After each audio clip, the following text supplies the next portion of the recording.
Alright, we need to talk about Gear 5th. This moment has been well over a year in the making since it first dropped in the manga, and it's a particularly special moment for One Piece, because this transformation was not drawn for the manga medium. It was created by Oda very specifically with animation in mind. I mean, the manga version still looks insanely good, but given that it was inspired by classic animation, then Gear 5th in the anime should theoretically be the best possible incarnation. And I think that for the most part, the anime absolutely nailed it, although I do want to add the caveat that episode 1071 overall is pretty average. The way I would describe it is it was an episode of peaks and valleys. The Gear 5th stuff, undeniable, peak fiction. Some of the most beautiful anime that I have ever had the pleasure of experiencing. But everything else around it, like the flashbacks, the reused animation sequences, Hiori, oh poor Hiori, I feel kind of bad about that. That whole thing jammed right there in the middle. Unfortunate, but stuff like that really brought down my own personal experience. Because it reminded me that, yeah, this is the One Piece anime we're watching. I almost forgot for a second. Starting very positively though, the opening was nothing but hype. I think the drums are perfect. They give the scene such a nice chaotic vibe, like you're not quite sure what to expect, but you know it's gonna be fun. I think a lot of people were expecting more epic drums, like a classic slow doom doom doom doom doom, or something like that, something traditionally epic. But the thing about the Warrior of Liberation is that he's much less of a classic hero and much more akin to a jester. So I really like the party vibe drums. There's also a lot of quick flashing shots of characters all around Onigashima, and usually this is the sort of thing I hate because I'm not a massive fan of reaction shots. I think Toei often overuses them to fill space to progress the episode without actually needing to progress the story. But in this case, I think they worked quite well because they came in these flashes that were very eclectic like the drums. And a similar thing happened later on with the Elder Stars. We see flashes of Luffy's Devil Fruit, and while it's set to a slower score, the visual language does translate quite nicely here because we had that established device in the opening. It's also nice because they're talking about the fruit evading them. So seeing all of these quick flashes of it makes the fruit seem like it's evading us as the audience. And you know me, I love that kind of wanky stuff. I really enjoyed seeing Luffy get up and discover his powers. This is something we didn't get in the manga. Watching him pretty much get brought back to life and to try and kind of make sense of what was happening. Because theoretically, yeah, he was dead. So this must be an extremely surreal experience even for Luffy, and something that again I think the manga very much glossed over, which was so that Oda could save the full reveal of Gear 5th for a different part. At this point in the manga, all we'd seen was a couple of silhouettes. But I think my favorite moment of this initial opening was the first time we saw the ground turn into rubber. That hit me hard, harder than it perhaps should have. But there's just something so cool about seeing Luffy break reality and turning this world into his playground. The moment that happened, I was like, oh yeah, it's on. It's also something I'm glad the anime added more of, because we didn't get much of environmental manipulation in the manga, and there's so much potential for what Luffy can do with that, even if it is just bouncing up and down having fun. Now, something interesting that the anime adds is a lot of extra Haki stuff, and I, as usual, have mixed feelings about this. It does look pretty undeniably cool, especially that shot of Luffy with his arms wide open, silhouetted with a legitimately terrifying face as he unleashes his Haki. But Luffy then, unexpectedly to me, goes on to make One Piece history by becoming the first person we've seen to achieve a solo sky splitting. Typically, this is the phenomena that happens when two top-tier combatants clash, but in the anime, Luffy did it all on his own, and he did it in a very whimsical way, which I guess makes this the third sky split that we've seen at Onigashima specifically in the anime. Kaido versus Big Mom, Luffy versus Kaido, Luffy versus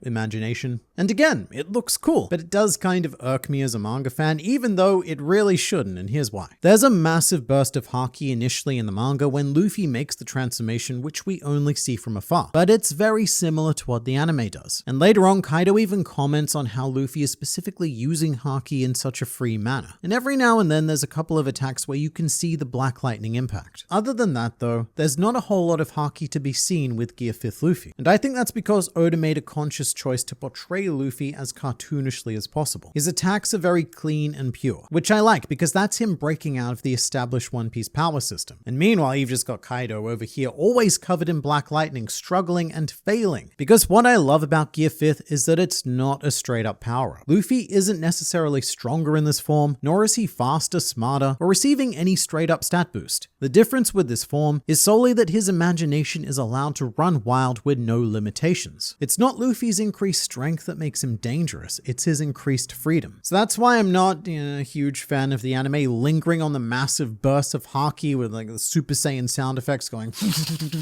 even though it does make sense and I am admittedly being extremely nitpicky. But then again, look, I talk about fictional pirates on the internet. Being nitpicky is how I feed my family. As mentioned, a big part of it to me is Toei using the classic Dragon Ball Super Saiyan sound effects. So that might just be a me thing, associating those sound effects with what Super Saiyan meant in that series. To which you would say, Liam, Dragon Ball, it's like 30 years old, let go of it. And I would say the same to Toei. It's insane to me that Toei is still using the sound effects from 30 years ago that they are in One Piece today. Oh, and speaking of reuse, probably my favorite scene in the episode is this great shot of Luffy running around and exploring his new abilities, just having the time of his life, turning the ground into rubber, bouncing about and laughing, ha ha ha. And it's a good thing that it's my favorite part because we go on to see it 2 more times for a total of 3 times. Once when the 5 elders are explaining the fruit, then again when we cut back to Luffy after Hiori, and then even a 3rd time after the ad break. And as much as I loved it, I do think that 3 times was 1 too many. By the 3rd time, I was like, yeah, alright, just get on with it. I know you're proud of this sequence and realistically you do need to fill some time, but you've turned something that I initially really enjoyed into something that I am now just praying that we do not see a 4th time. Because I've already seen it 3 times, I would not put a 4th past Toei, even in the same episode. But when it comes to Luffy versus Kaido, my eyes were simply not ready for this spectacle. The moment Luffy grabbed Kaido was superb, which led to our first eye pop moment, and these are what I've wanted to see the most. Because in the manga, I infamously didn't really like the eye popping. I'm not a huge fan of how Oda portrayed it as a still image, but in the anime,